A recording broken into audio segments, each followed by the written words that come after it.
In this tech tip video, we will be showing you our easy 10-step installation guide for the LV-HB55 heated washer fluid system brought to you by CrimeStopper. So let's take a look. We're using this 2012 Jeep Wrangler for our installation. Your installation may vary from ours, but the steps will be the same for most vehicles. After you open the hood of the vehicle, you will start step 1 of the install.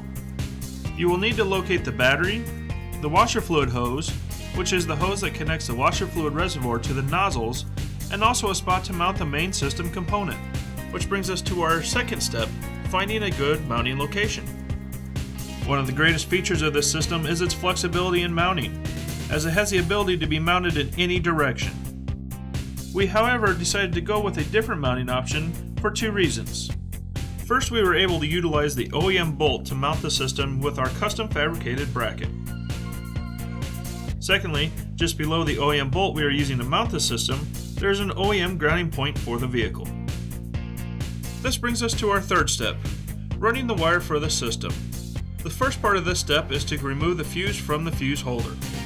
We recommend that you loosely lay the wire out from the battery to where the main unit will be connected, so that you can make sure that you have plenty of wiring and will not need to find a different mounting location. On our vehicle, like most, there is a large loomed wire harness running along the firewall that runs the width of the vehicle.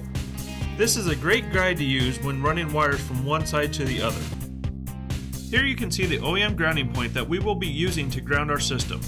This brings us to step 4, grounding the system. So we removed the nut, placed our ground on top of the OEM ground, then we replaced and tightened the nut. This brings us to step 5, mounting the main unit. Utilizing the OEM bolts on the fender, we mounted our unit with our custom bracket.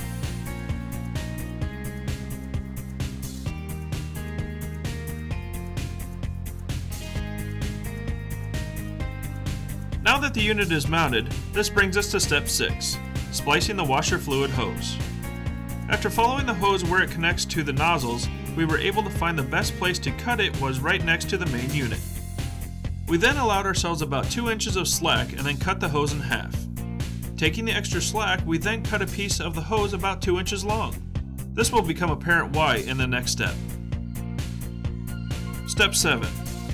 Connecting the hoses and installing the check valve.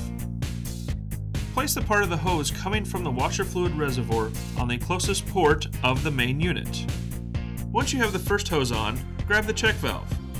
This valve is a one-way valve and is marked with an arrow on which way fluid can travel through it. Here we have created an illustration showing you the valve. As you can see, there is an arrow pointing in one direction. This is the direction the fluid can travel and will stop fluid from being able to flow in the other direction. Once you have the check valve, take the 2-inch section that you have cut earlier and place it on the bottom side or inside of the check valve.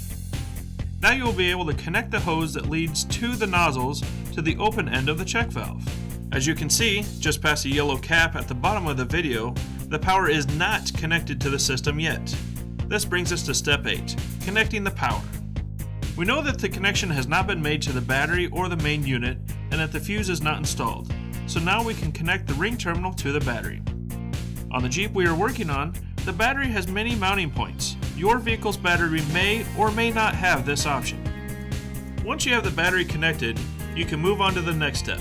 Step 9, installing the fuse and powering up the unit.